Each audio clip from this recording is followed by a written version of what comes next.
प्रणाम साधकों।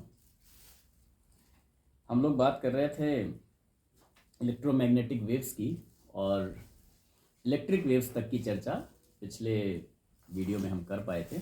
आज हम बात करेंगे कि मैग्नेटिक वेव्स अर्थ में किस तरीके से हैं, क्या रोल प्ले करती हैं और हमारे ऊपर, हमारी बॉडी के ऊपर, मन के ऊपर उनका कैसा फ़र्क पड़ता है, प्रभाव पड़ता है।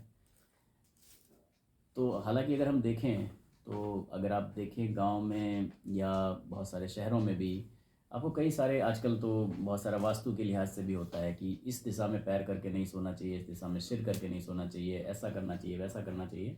एक बहुप्रचलित प्रथा है। ज़्यादातर जब हमारी दादी नानियों से हम सुनते आए हैं कि दक्षिण की तरफ पैर करके नहीं सोना हाँ, चाहिए। तो उसका कारण है जो हमारी मतलब उसकी अर्थ में जो मैग्नेटिक वेव्स हैं उनकी डायरेक्शन की वजह से ऐसा किया जाता है कि वो उल्टी हो जाएगी तो फिर ब्रेन हैमरेज तक का खतरा हो सकता है। तो दैट्स द रीज़न। मतलब ऐसा नहीं कि हो ही जाएगा, बट अगर वो कहीं गलत वेव्स हो गई ट्रांसफ़र तो ऐसा हो भी सकता है। और बहुत सारे केसेज आपने ऐसे सुने भी होंगे कि रात में सोए और सुबह नहीं उठे। तो दैट्स द रीज़न। तो मतलब यही एक रीज़न नहीं, बहुत सारे रीजन्स होते हैं, बट ये भी एक रीज़न हो सकता है उसमें। देखिए कितना मतलब समझदार थे वो लोग कि पहले से ही इन सब चीज़ों को प्रथाओं के तौर पे और रिचुअल्स के तौर पे लोगों ने प्रचारित कर रखा था, लेकिन जो है उसके पीछे बहुत बड़ा तो साइंटिफिक रीजन तब में और अब में अंतर यही है कि तब जनता का जो लिटरेसी लेवल था वो इतना ज़्यादा नहीं था, स्पेसिफिकली इंडिया में।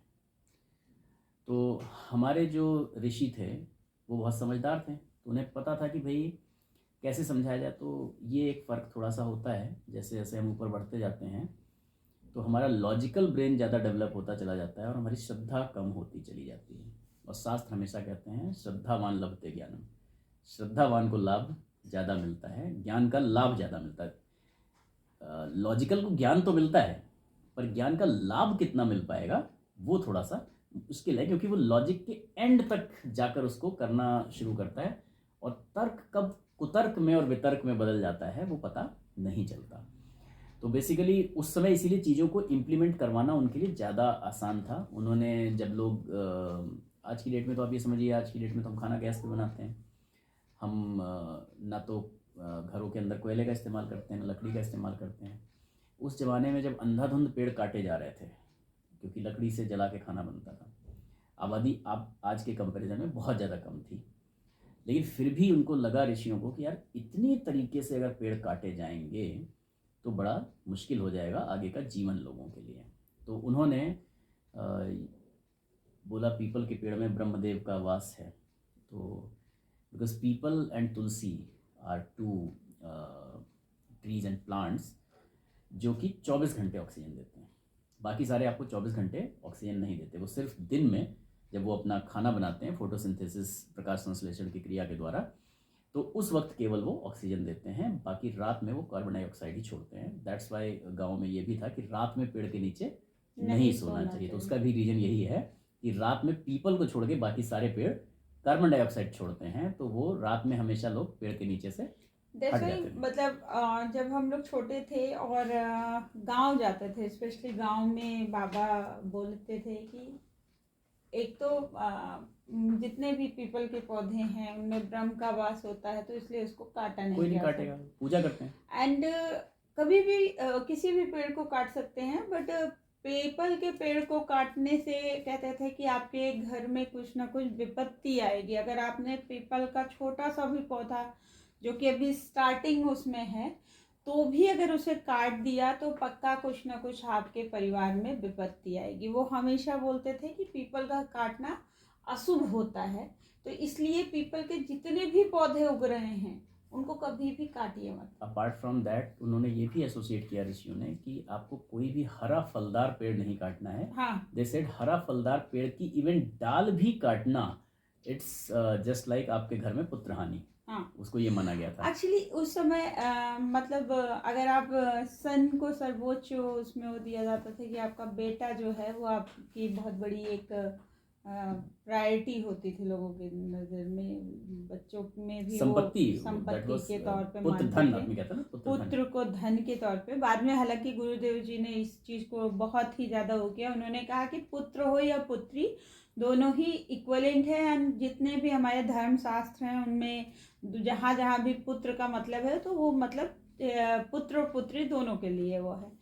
बट क्योंकि पुत्रों की बहुत ज़्यादा वैल्यू थी, वो लोग बहुत ज़्यादा उनको जो है अपना बहुत बड़ी संपत्ति मानते थे, इसलिए उन्होंने आम के, महुआ, हम लोग के तरफ महुआ का पेड़ भी होता था, तो आम का, महुआ का पेड़, इवन उन्होंने कहा नीम, इसकी इवन हरी डाल भी आप नहीं काट सकते। हाँ नीम। सो द लॉजिक वाज कि आप इस लॉजिक की वजह से जलाने के लिए एटलीस्ट हरा पेड़ नहीं काटेंगे। तो उनका ये था कि सूखा पेड़ आप काट सकते हैं, जो पेड़ सूख चुका है उसको आप, बेसिक था कि लकड़ियाँ यूज कहाँ से करें, तो आप सूखा पेड़ काट सकते हैं।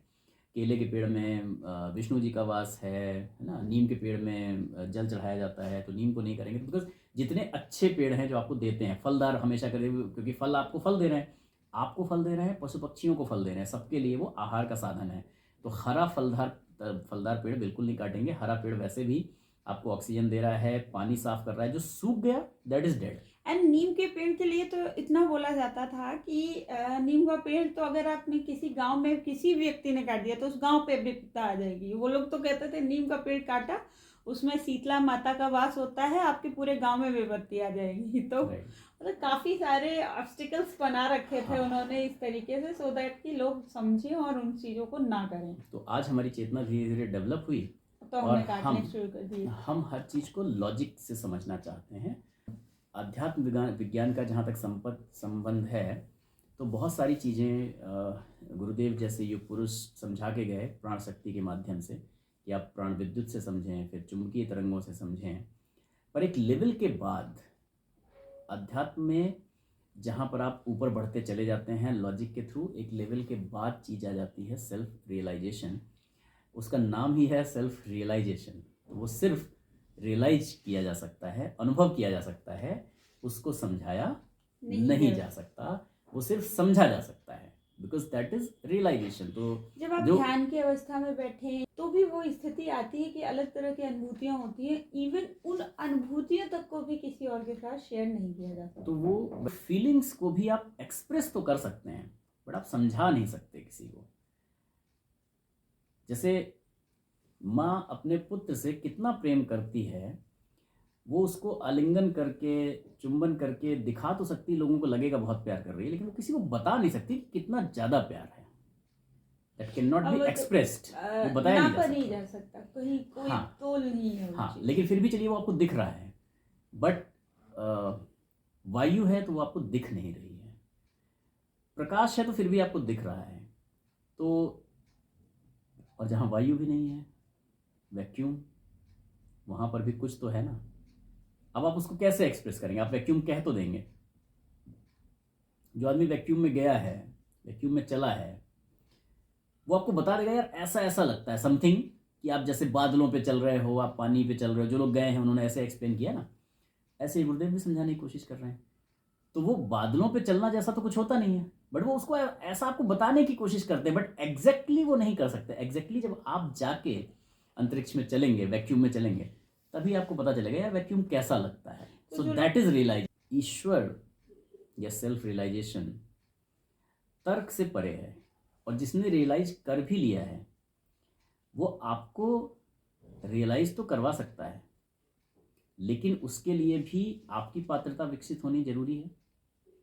और लेकिन वो भी आपको रियलाइज ही करवा सकता है, वो एक्सप्लेन नहीं कर सकता कि ये क्या है। वो बता सकता है कि ये ऐसा ऐसे करो तो मैं करवा दूंगा, ये हो जाएगा। स्वामी विवेकानंद के पास कई सारे लोग आए थे ऐसे। कितना समय लगेगा? बोले तो साहब आपके ऊपर डिपेंड करता है, मैं तो 2 दिन में भी करवा सकता हूँ।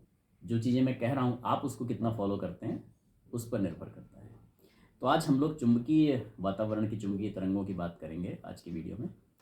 उससे पहले एक बार परम पूज्य गुरुदेव और परम वंदनीय माता जी का ध्यान करते हुए गायत्री मंत्र का पाठ करेंगे सस्वर, और फिर आज के बात आगे बढ़ाएंगे।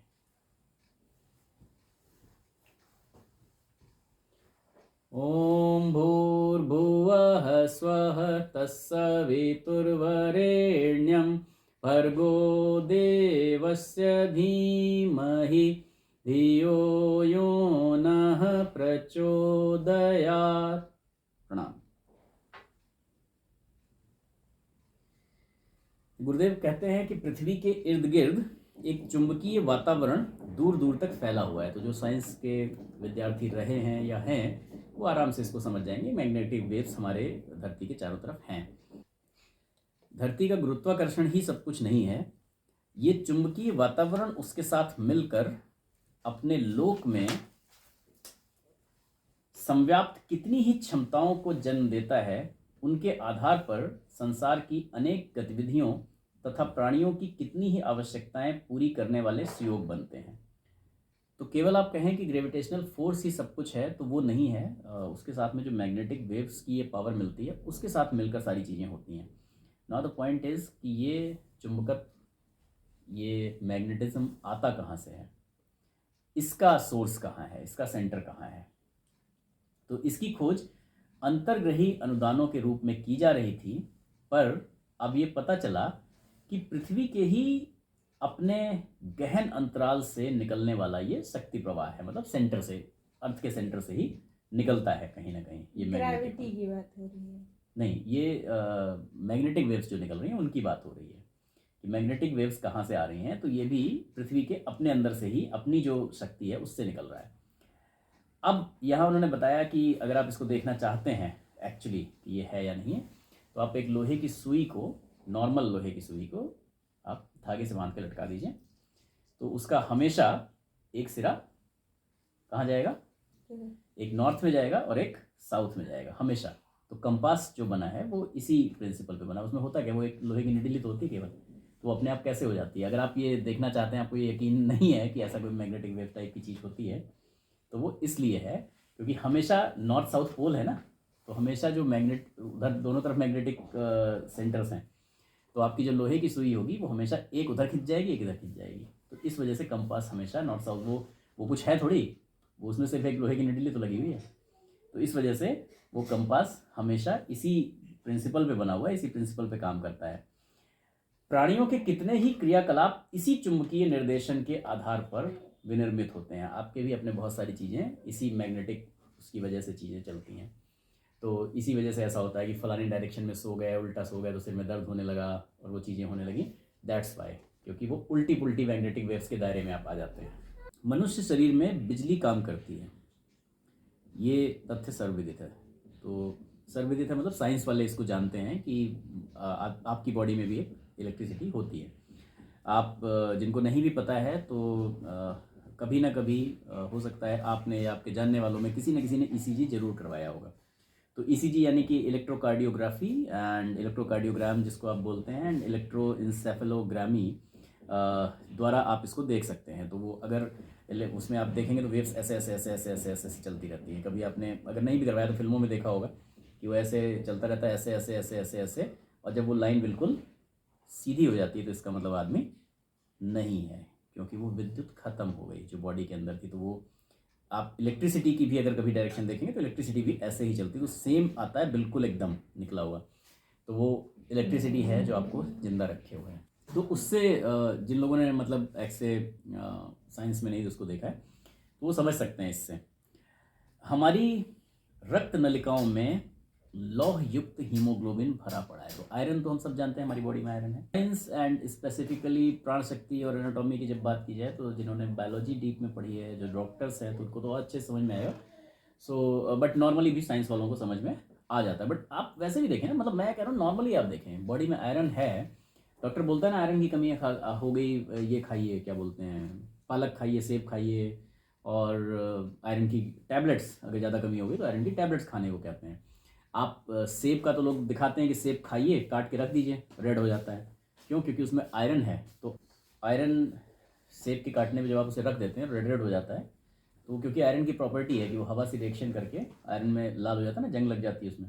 तो वैसे ही सेब दिखाता है कि देखो मेरे अंदर आयरन है। वो उसका जो अंदर का आयरन है वो एयर से रिएक्ट करता है और वो लाल हो जाता है। तो एग्जैक्टली उसके अंदर आयरन है, क्योंकि लोहा है, लोहा, राइट। तो सिर्फ आपकी बॉडी में ही लौह कण नहीं है, प्रकृति में और भी ऐसे पेड़ पौधे फल हैं जिनके अंदर लोहे के कण यानी कि आयरन मौजूद है, इस वजह से वो रिएक्शन करके और वो आपको आयरन देता है, आपको चाहिए। अभी मैंने कुछ टाइम पहले ही एक उसमें मैं पढ़ रही थी तो मुझे पता चला कि हमारी बॉडी में जितने तरह के धातु हैं एंड उन सब की अगर शुद्ध प्योरेस्ट फॉर्म पता की जाए, हमारी बॉडी में जितने तरह के धातु हैं उन सब की कीमत मिला के 92 लैक्स होती है। मतलब 92 लैक्स की वैल्यू की बॉडी हम अपने साथ लेके घूम रहे हैं।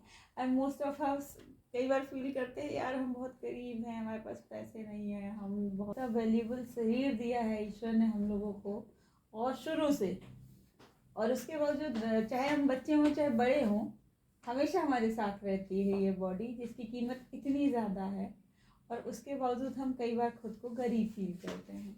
और सबसे आश्चर्यजनक क्या बात है कि जब हम भौतिक चीज़ों में आएंगे तो इतनी अच्छी बॉडी, इतना सब कुछ होने के बाद हम अपने आप को बिल्कुल तुच्छ, बिल्कुल गरीब, बिल्कुल परेशान और हताश देंगे।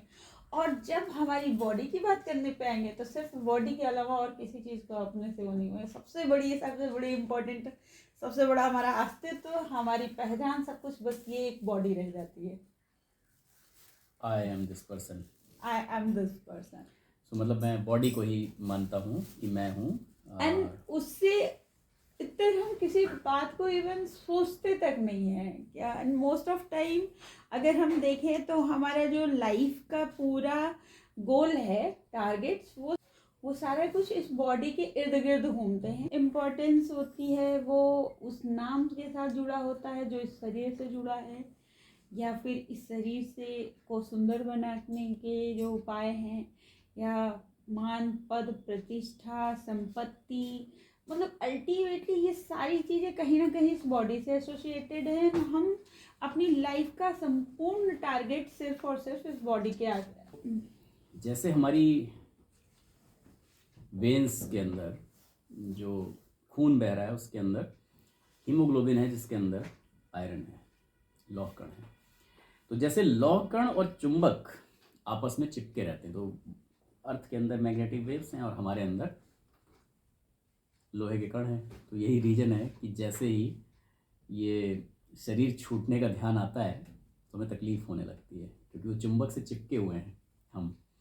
हमारे बॉडी के अंदर जो लोहे के कण हैं वो चिपके हुए हैं, वो चुंबक उसको खींच रही है। तो ऐसे ही वो धरती हमको खींच रही है। तो हम इस धरती को, इस मृत्युलोक को छोड़कर जाना नहीं चाहते। उसी प्रकार से जो जीव सत्ता है, जीवन सत्ता है, जीव सत्ता तो जीव तो हम हैं, उसकी जो सत्ता है वो भी जीव कोशों को परस्पर जोड़े रखती है, परस्पर संबद्ध रखती है। कि जो मिक्स्ड चेतना है, सम्मिश्रित चेतना है, उससे वो सारे काम होते हैं, वो सारे क्रियाकलाप चलते हैं जिनको हम जीवन की संचार व्यवस्था कहते हैं। हमारे जीवन की जो संचार प्रणाली है, संचार प्रणाली क्या होती है, कैसे चलती है और काम कैसे करती है, ये हम लोग देखेंगे अगले वीडियो में। आज की बात यहीं तक रखते हैं। एक बार जगत के कल्याण के लिए शुभकामना प्रार्थना करेंगे और आगे बढ़ेंगे अपने अगले वीडियो की तरफ। ओम स्वस्ति प्रजाभ्यः परिपालयन्तां न्यायेन मार्गेण महीमहीषः। गोब्राह्मणेभ्यः शुभमस्तु नित्यं। लोकाः समस्ताः सुखिनो भवन्तु। सर्वे भवन्तु सुखिनः, सर्वे सन्तु निरामयाः, सर्वे भद्राणि पश्यन्तु, मा कश्चित् दुःखमाप्नुयात्। श्रद्धां मेधां यशः प्रज्ञां विद्यां पुष्टिं श्रियं बलं तेज आयुष्यमारोग्यं देहि मे हव्यवाहन, देहि मे हव्यवाहन। प्रणाम।